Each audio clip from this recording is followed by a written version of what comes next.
Telugu Desam party అభ్యర్థిగా పెద్దలు నారా చంద్రబాబు నాయుడు గారు నన్ను ప్రకటించడం జరిగింది.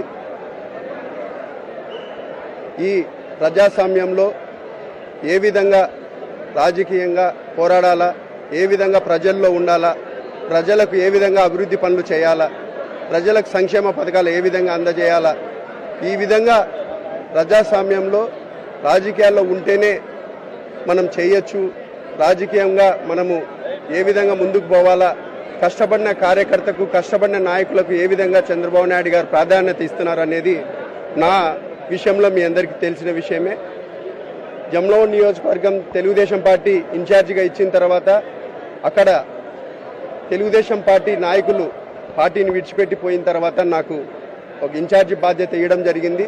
కానీ పొత్తులో భాగంగా అక్కడ బీజేపీకి ఆ సీటు కేటాయించడము, కానీ కష్టపడిన విషయం తెలుసుకుని కడప జిల్లా వ్యాప్తంగా కడప జిల్లాలో ఉన్న నాయకులు, తెలుగుదేశం పార్టీ నాయకులు, కార్యకర్తలు, తెలుగుదేశం కుటుంబ అభిమానులు నా అభ్యర్థిత్వాన్ని ఐవీఆర్ఎస్ కాల్ ద్వారా వాళ్ళు మద్దతు తెలపడం జరిగింది. దాని ద్వారా చంద్రబాబు నాయుడు గారు కూడా నాకు కష్టపడ్డాడని అభ్యర్థిగా పార్లమెంట్ తెలుగుదేశం పార్టీ అభ్యర్థిగా నన్ను ప్రకటించడం జరిగింది.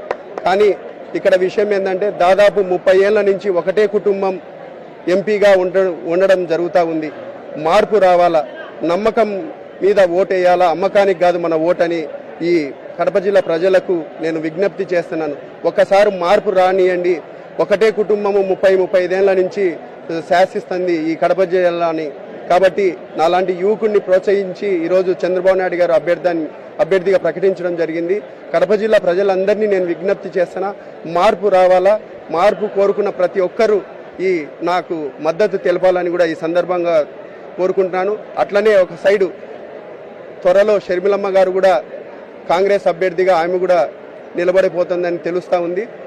ఒకటే కుటుంబం నుంచి వాళ్లకు ఇదేమన్నా వాళ్ళ జాగీర్ అయినట్టు కడప జిల్లా వాళ్ళు మాది సొంతం అన్నట్టు వాళ్ళిద్దరూ పోటీ పడతా, వాళ్ళిద్దరూ కుటుంబ సమస్యల వల్ల ఈరోజు వచ్చింది. కానీ ప్రజా సమస్యలు ప్రజల మీద ప్రేమతో కాదని కూడా తెలియజేస్తున్నాను.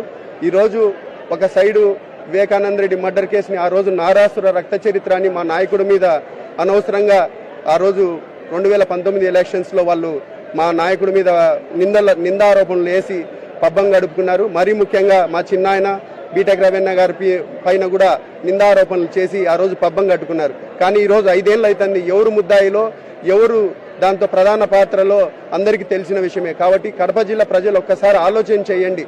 ఒక నీతి నిజాయితీ, ఒక ఇటు సైడు వివేకానంద రెడ్డి గారిని దాదాపు 2-3 సార్లు పార్లమెంటుగా 2 సార్లు ఎమ్మెల్యేగా ఉన్న వ్యక్తిని అతి కిరాతకంగా ఆ రోజు మర్డర్ చేయడం జరిగింది. కానీ గుండెపోటుగా చిత్రీకరించి కూడా ఆ రోజు ప్రతిపక్ష నాయకుల మీద ఆ రోజు ఉండబడిన మా నాయకుడి మీద కూడా నిందారోపణలు చేసినారు. కాబట్టి ప్రజలందరూ గమనించండి. ఈరోజు అందుబాటులో ఉంటాను ఖచ్చితంగా. తెలుగుదేశం పార్టీ కడప జిల్లాలో ప్రతి ఒక్కరికి నేను అందుబాటులో ఉంటాను.